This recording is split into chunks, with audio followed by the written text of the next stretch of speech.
नमस्कार, बहुत बहुत स्वागत है आप सभी का। मैं हूं आपके साथ प्रीति और आप देख रहे हैं सुबह 9 बजे। आइए एक नजर डालते हैं इस वक्त की हेडलाइंस पर। दलित छात्र के खुदकुशी मामले में एचआरडी मंत्रालय की सफाई, यूनिवर्सिटी पर दबाव बनाने से इनकार, विपक्ष ने केंद्रीय मंत्रियों का मांगा इस्तीफा।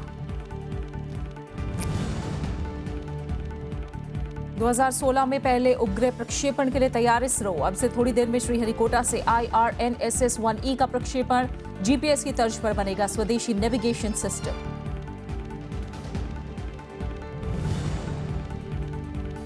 उत्तर भारत में शीतलहर जारी, कोहरे से रेल और हवाई यातायात पर असर, 50 से ज्यादा ट्रेनें रद्द। उत्तर प्रदेश में ज्यादातर स्कूल शनिवार तक बंद।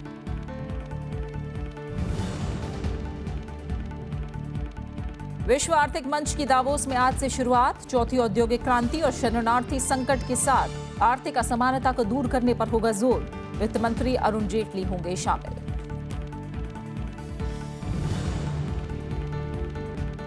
कैनबरा वनडे में ऑस्ट्रेलिया ने जीता टॉस, भारत पहले करेगा गेंदबाजी। ऑस्ट्रेलियन ओपन में दूसरे दिन नडाल हुए उलटफेर के शिकार, पहले दौर में ही हारे।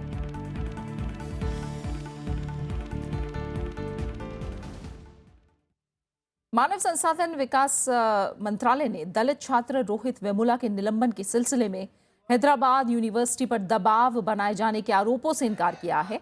केंद्रीय मंत्री बंडारू दत्तात्रेय के बीते साल 17 अगस्त को चिट्ठी लिखे जाने पर एचआरडी मंत्रालय की तरफ से 4 रिमाइंडर समेत 5 चिट्ठियां यूनिवर्सिटी को लिखे जाने की बात सामने आई है।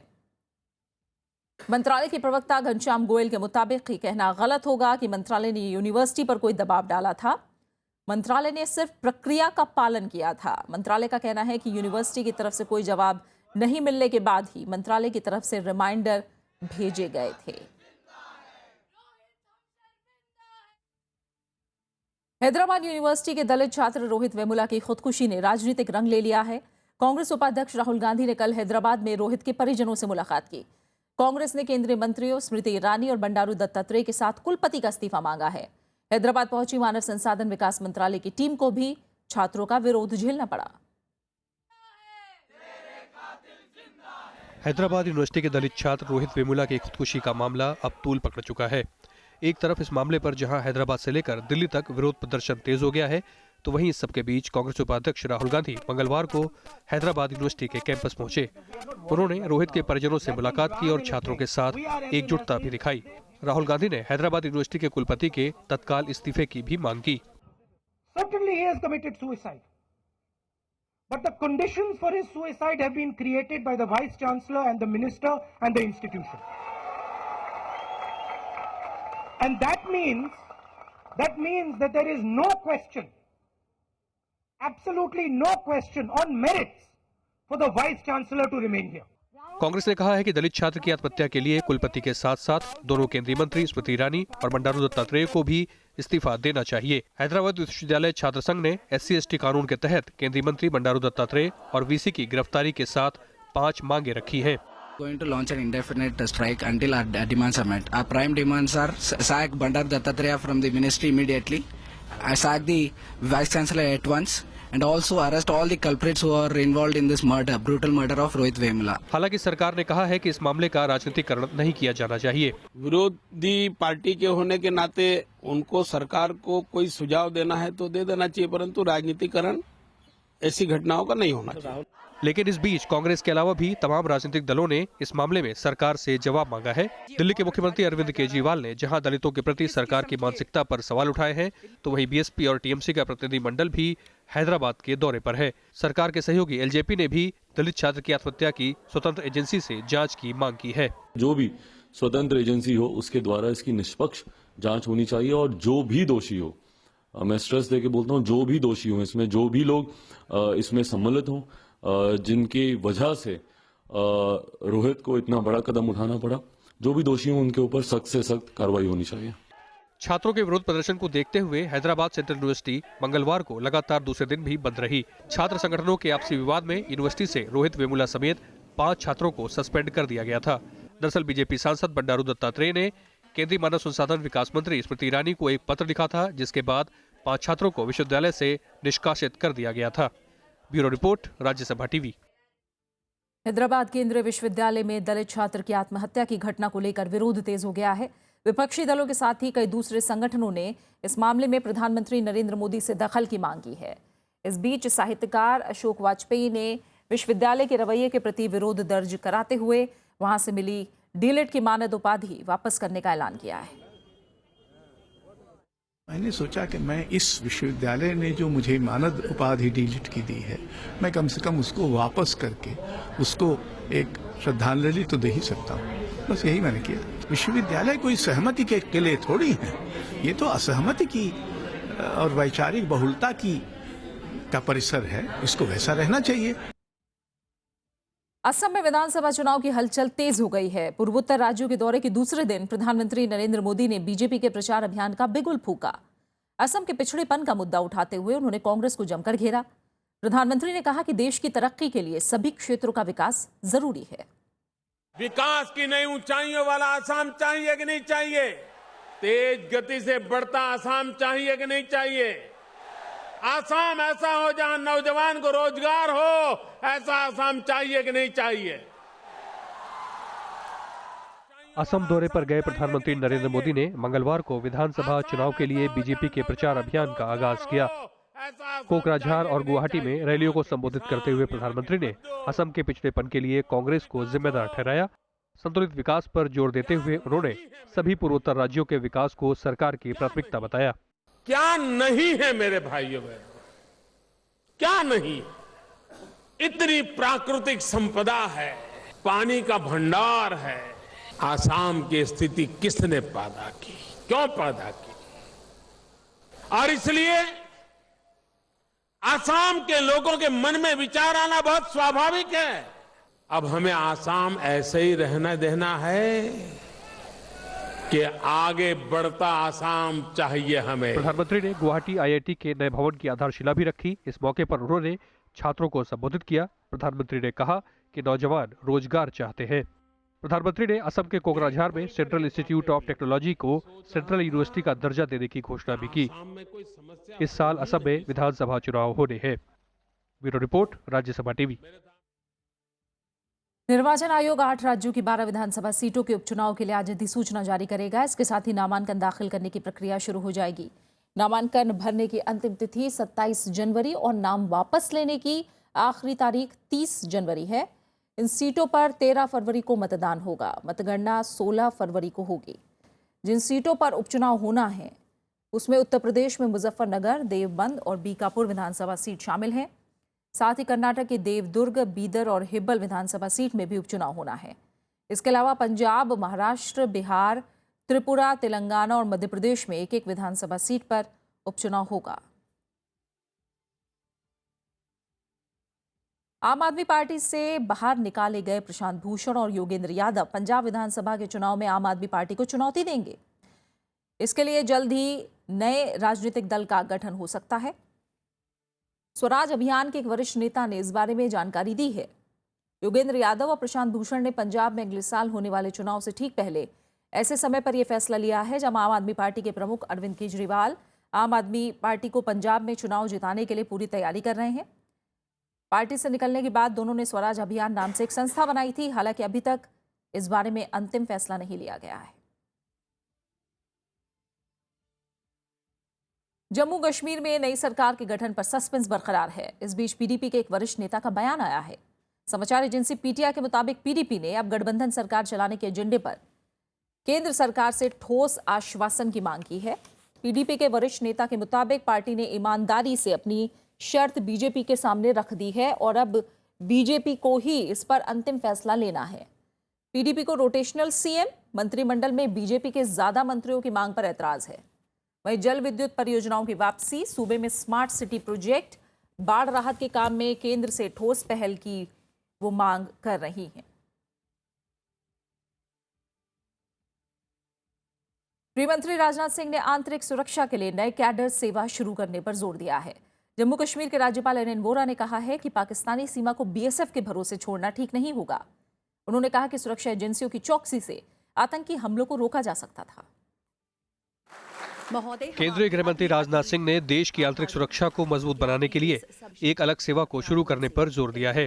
उन्होंने गाजियाबाद में एनआईए दिवस के मौके पर ये बात कही। पठानकोट हमले के मद्देनजर गृह मंत्री के इस बयान को अहम माना जा रहा है। ये भारत के लिए ही नहीं बल्कि सारी दुनिया के लिए अभिशाप है। दुनिया का हर देश एक डेवलपमेंट के टारगेट को अचीव करना चाहता है, विकास के लक्ष्य को हासिल करना चाहता है। तो उस विकास के लक्ष्य को भी हासिल करने में यह टेररिज्म, एक्सट्रीमिज्म, मिलिटेंसी, यह सब बाधक हैं। इसलिए हम सभी को मिलजुल कर इस पर विजय प्राप्त करनी है।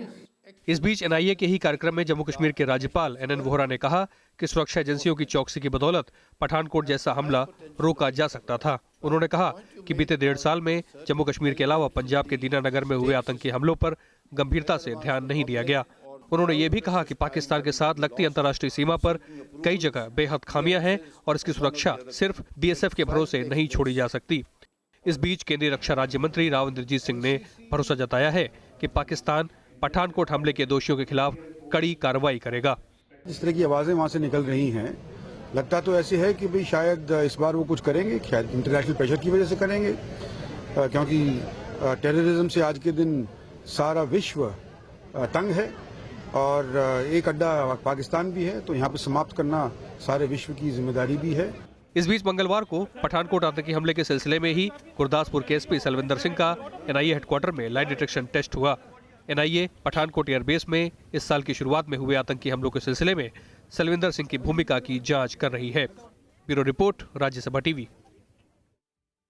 जम्मू कश्मीर के पुलवामा में आतंकियों और सुरक्षा बलों में मुठभेड़ जारी है। मुठभेड़ में एक आतंकी के मारे जाने की खबर है। पुलवामा के नैना बटपोरा में आतंकियों के छिपे होने की खबर मिली थी, जिसके बाद सुरक्षा बलों ने संयुक्त अभियान चलाया। खुद को घिरा पाकर आतंकियों ने सुरक्षा बलों पर फायरिंग शुरू कर दी। आतंकियों की गोलीबारी का सुरक्षा बलों ने भी मुंह तोड़ जवाब दिया।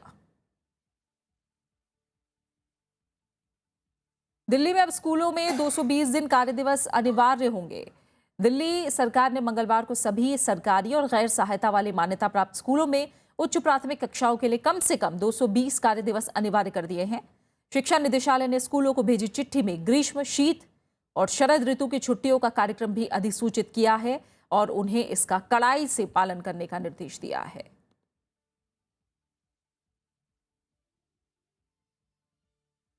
दिल्ली में निजी स्कूलों को फीस बढ़ाने से पहले सरकार की इजाजत लेनी होगी। ये फैसला उन स्कूलों पर लागू होगा जिन्हें डीडीए से जमीन मिली है। हाईकोर्ट ने कल यह आदेश दिया। कोर्ट ने इसका उल्लंघन करने वालों के खिलाफ डीडीए से कार्रवाई करने को भी कहा है। अगर कोई स्कूल हाईकोर्ट के आदेश की अवहेलना करता है तो शिक्षा निदेशालय उसके खिलाफ तुरंत कार्रवाई करे। कोर्ट ने आदेश को सख्ती से लागू करने का निर्देश भी दिया। ये फैसला एक एनजीओ की जनहित याचिका पर आया। इस फैसले का असर 400 से ज्यादा निजी स्कूलों पर पड़ेगा।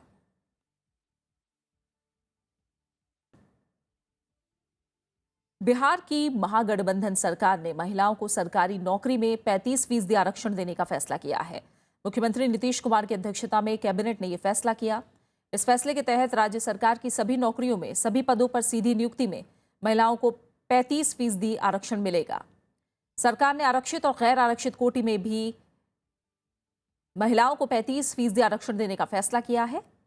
राज्य में विधानसभा चुनाव से पहले नीतीश कुमार ने आरक्षण देने का वादा किया था।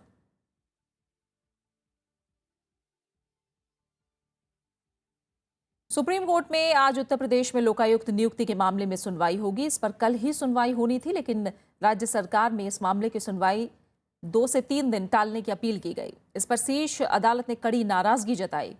दरअसल इस मामले में उत्तर प्रदेश सरकार की तरफ से वरिष्ठ वकील कपिल सिब्बल को पेश होना था, लेकिन उनकी व्यस्तता की वजह से राज्य सरकार सुनवाई टालना चाहती थी। सुप्रीम कोर्ट ने साफ किया कि हर हाल में बुधवार को सुनवाई होगी। शीर्ष अदालत ने उत्तर प्रदेश सरकार को कहा है कि वो चाहे तो वैकल्पिक व्यवस्था करे। इससे पहले सुप्रीम कोर्ट ने 4 जनवरी को उत्तर प्रदेश लोकायुक्त नियुक्ति के मामले की सुनवाई 19 जनवरी तक टाल दी थी। सुप्रीम कोर्ट से जस्टिस वीरेंद्र सिंह को प्रदेश का नया लोकायुक्त नियुक्त किए जाने के बाद इलाहाबाद हाईकोर्ट के चीफ जस्टिस डीवाई चंद्रचूड़ ने आपत्ति जताई थी, जिसके बाद सुप्रीम कोर्ट ने मामले को संज्ञान में लेते हुए 20 दिसंबर को होने वाले शपथ ग्रहण समारोह पर रोक लगा दी थी। आप बने रहिए हमारे साथ, लौट रहे हैं एक छोटे से ब्रेक के बाद।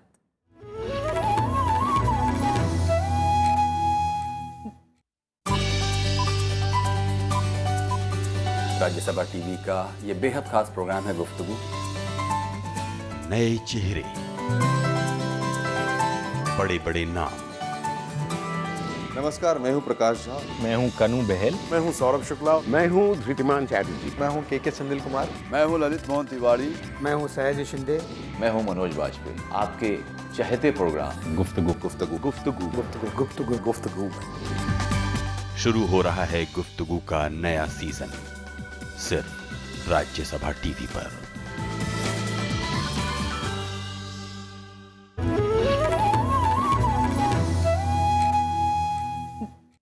इसरो आज भारतीय नौवहन उपग्रह प्रणाली IRNSS सीरीज के 5वें उपग्रह IRNSS-1E को प्रक्षेपित करेगा। अब से कुछ देर बाद 9:31 पर इसे श्रीहरिकोटा के अंतरिक्ष केंद्र से अंतरिक्षयान PSLV C-31 के जरिए छोड़ा जाएगा। इस साल के पहले उपग्रह प्रक्षेपण के लिए सतीश धवन केंद्र पर इसरो के वैज्ञानिकों ने सारी तैयारियां पूरी कर ली हैं। अब से कुछ देर बाद आज सुबह 9:31 पर नौवहन उपग्रह IRNSS-1E का प्रक्षेपण किया जाएगा। इसके लिए उल्टी गिनती जारी है। श्रीहरिकोटा अंतरिक्ष केंद्र से इसे अंतरिक्षयान PSLV C-31 के जरिए छोड़ा जाएगा। अंतरिक्ष में छोड़े जाने वाले 7 उपग्रहों में ये 5वां उपग्रह है। इससे भारतीय क्षेत्रीय नौवहन उपग्रह प्रणाली पूरी तरह से काम करने लगेगी। अंतरिक्षयान के पूर्ण संपूरक के प्रक्षेपित हो जाने के बाद यह अमेरिकी GPS के बराबर होगा। इसरो के मुताबिक IRNSS-1E अपने साथ 2 तरह के पेलोड लेकर जाएगा, जिसमें एक नेविगेशन जबकि दूसरा रेजिंग पेलोड होगा। नेविगेशन पेलोड यूजरों को नेविगेशन सेवा से जुड़े सिग्नल भेजेगा और ये L5 और S बैंड में काम करेगा। रेजिंग पेलोड में C बैंड का एक ट्रांसपॉन्डर लगा होगा, जिससे उपग्रह की रेंज के बारे में सटीक जानकारी मिल सकेगी। अंतरिक्षयान PSLV C-31 में तरल ईंधन भरने का काम पूरा हो चुका है। दूसरे चरण का ईंधन भराने का काम बीती रात को पूरा कर लिया गया।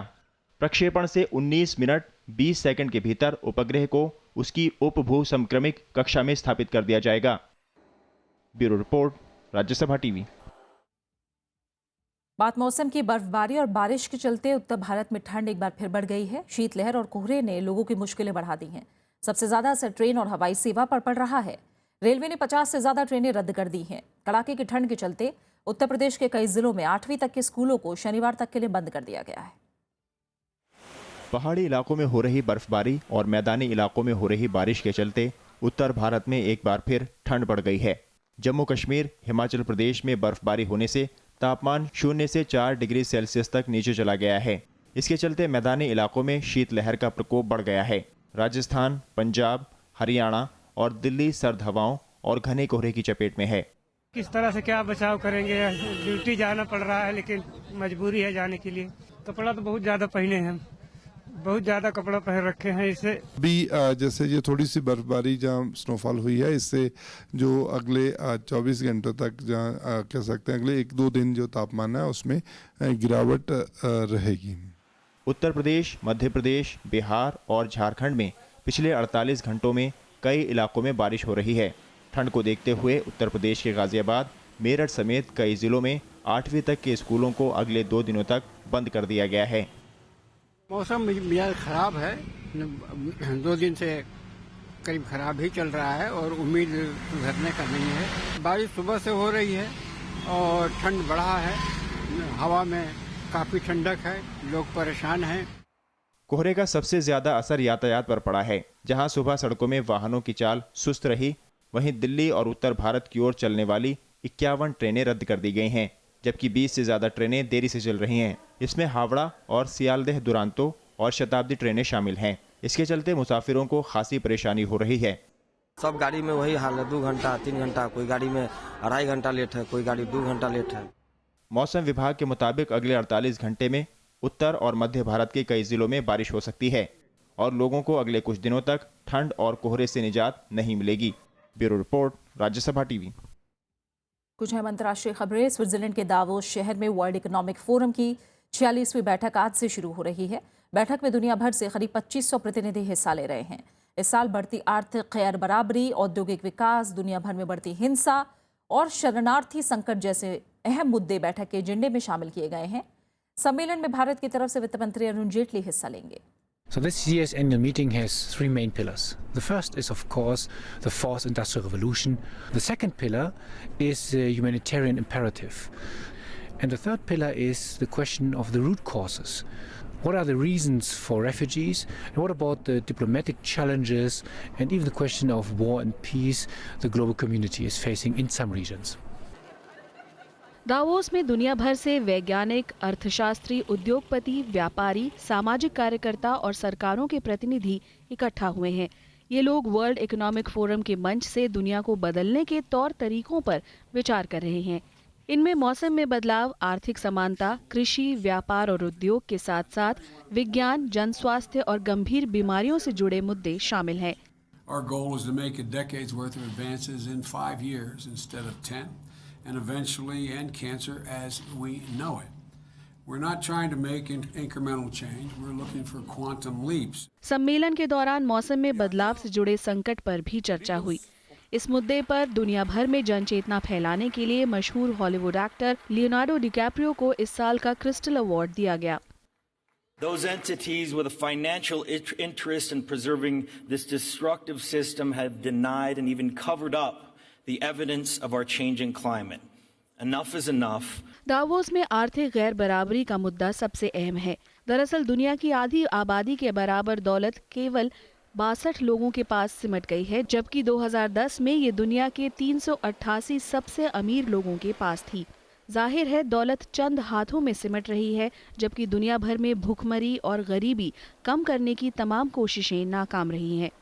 Bureau report, Rajya Sabha TV. वित्त मंत्री अरुण जेटली ने मंगलवार को ब्रिटेन के वित्त मंत्री जॉर्ज ओसबोर्न से मुलाकात की। इस दौरान वित्त मंत्री ने भारत में ढांचागत और विनिर्माण के साथ सेवा जैसे क्षेत्रों में निवेश के अवसरों से अवगत कराया। दोनों देशों के बीच आर्थिक सहयोग बढ़ाने और कर ढांचे में सुधार जैसे मुद्दों पर चर्चा हुई। इसके बाद अरुण जेटली दावोस के लिए रवाना हो गए, जहां उन्हें वर्ल्ड इकोनॉमिक फोरम की 46वीं बैठक में हिस्सा लेना है। चीन की आर्थिक वृद्धि दर पिछले 25 साल में सबसे निचले स्तर पर आ गई है। 2015 में चीन की विकास दर 6.9% रही। 1990 के बाद विकास दर में इतनी बड़ी गिरावट आई है। हालांकि भारत की अर्थव्यवस्था के लिहाज से ये अच्छा मौका साबित हो सकता है। बीते 2 साल से मंदी से जूझ रही चीन की अर्थव्यवस्था पर एक बार फिर संकट के बादल मंडरा रहे हैं। विकास दर के लिहाज से आगे रहने वाला चीन अब पिछड़ रहा है। बीते 25 साल में इसकी विकास दर सबसे निचले स्तर पर है। 2015 में चीन के जीडीपी यानी सकल घरेलू उत्पाद के आंकड़ों के मुताबिक इसकी आर्थिक वृद्धि दर 6.9% रही, जबकि 2014 में ये 7.3% थी।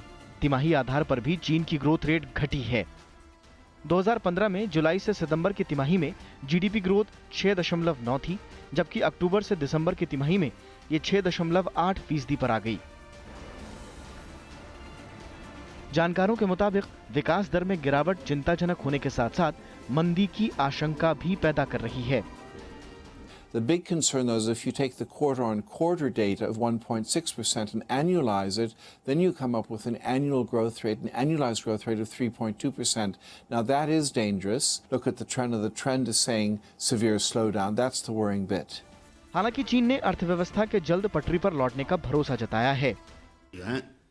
升值的这个表现啊，在中国的一个表现，因为美元的升值呢，带来了人民币的贬值。 विकास दर के लिहाज से चीन का पिछड़ना भारत के लिए अच्छा संकेत साबित हो सकता है। इस मौके का फायदा उठाकर भारत विदेशी कंपनियों को अपने यहाँ व्यापार के लिए प्रोत्साहित कर सकता है। Bureau report, Rajya Sabha TV.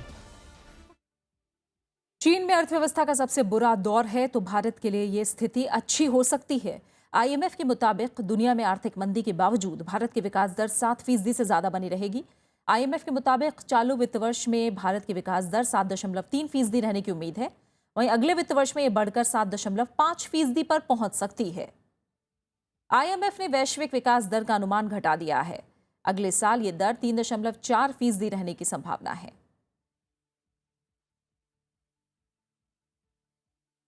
उपराष्ट्रपति मोहम्मद हामिद अंसारी ने मंगलवार को कहा कि पश्चिम एशिया में राजनीति और विचारधारा के घालमेल ने विश्व शांति के लिए खतरा पैदा कर दिया है। उपराष्ट्रपति ने कहा इस क्षेत्र में राज्य और आम नागरिकों के बीच जुड़ाव कम हो रहा है। इस इलाके में बढ़ती हिंसा, सरकारों का नागरिकों के प्रति रवैया, जवाबदेही की कमी और बढ़ता भाई भतीजावाद क्षेत्रीय और विश्व सुरक्षा के लिए नई चुनौतियां बन गए हैं। उपराष्ट्रपति दिल्ली में पश्चिम एशिया में विचारधारा, राजनीति और सुरक्षा चुनौतियों पर आयोजित एक कार्यक्रम को संबोधित कर रहे थे। इस 2 दिवसीय कार्यक्रम में रूस, चीन, दक्षिण कोरिया और उत्तरी अमेरिका समेत कई देशों के 22 प्रतिनिधि हिस्सा ले रहे हैं। As a consequence of the erosion of the legitimacy of the broadly secular nation state and the ideological vacuum created by it, various versions of Islamist solutions were presented as indigenous, more authentic and viable alternatives. Nor was this an altogether novel recipe, since religion or religious symbolism as a motivating force have been used in many societies. बात cricket की। भारत और Australia के बीच चौथा one day आज Canberra में खेला जा रहा है। टॉस जीतकर ऑस्ट्रेलिया ने पहले बल्लेबाजी का फैसला किया है। ऑस्ट्रेलिया ने 55 रनों का स्कोर बना लिया है। टीम इंडिया पर्थ, ब्रिस्बेन और मेलबर्न में खेले गए पहले तीनों मैच हारकर 5 मैचों की सीरीज पहले ही गंवा चुकी है। सीरीज में प्रतिष्ठा बचाने के लिए टीम इंडिया के लिए ये मैच करो या मरो का मौका है। टेनिस की सेरेना विलियम्स ऑस्ट्रेलियाई ओपन के तीसरे दौर में पहुंच गई हैं। आज दूसरे राउंड के मैच में सेरेना विलियम्स ने सू वेइशिश को 6-1, 6-2 से हराया। साल के पहले ग्रैंड स्लैम में दूसरे दिन 2 बड़े उलटफेर देखने को मिले। पूर्व नंबर 1 खिलाड़ी राफेल नडाल पहले ही दौर में बाहर हो गए। उन्हें स्पेन के ही फर्नांडो वर्दास्को ने 5 सेट तक चले मैच में हरा दिया। वर्दास्को ने पहला सेट जीतकर बढ़िया शुरुआत की। नडाल ने वापसी करते हुए दूसरा और तीसरा सेट अपने नाम कर लिया, लेकिन शानदार खेल दिखाते हुए वर्दास्को ने चौथा और 5वां सेट जीत लिया। वहीं महिला मुकाबले में झांग सुई ने दूसरी वरीयता वाली सिमोना हेलेप को 6-4, 6-3 से हरा दिया। इससे पहले वीनस विलियम्स उलटफेर का शिकार हुई। उन्हें ब्रिटेन की जोहाना कोंटा ने हराया।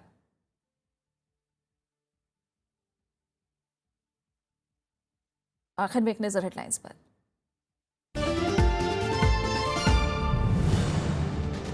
दलित छात्र के खुदकुशी मामले में एचआरडी मंत्रालय की सफाई, यूनिवर्सिटी पर दबाव बनाने से इनकार, विपक्ष ने केंद्रीय मंत्रियों का मांगा इस्तीफा।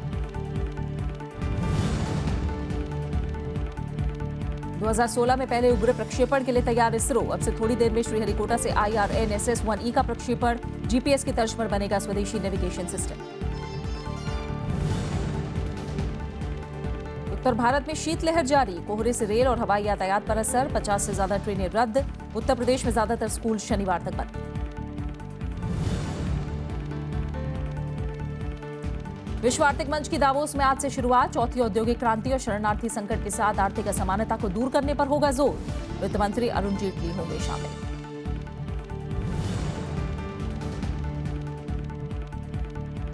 कैनबरा वनडे में ऑस्ट्रेलिया ने जीता टॉस। भारत पहले करेगा गेंदबाजी। ऑस्ट्रेलियन ओपन के दूसरे दिन नडाल हुए उलटफेर का शिकार, पहले दौर में ही हारे।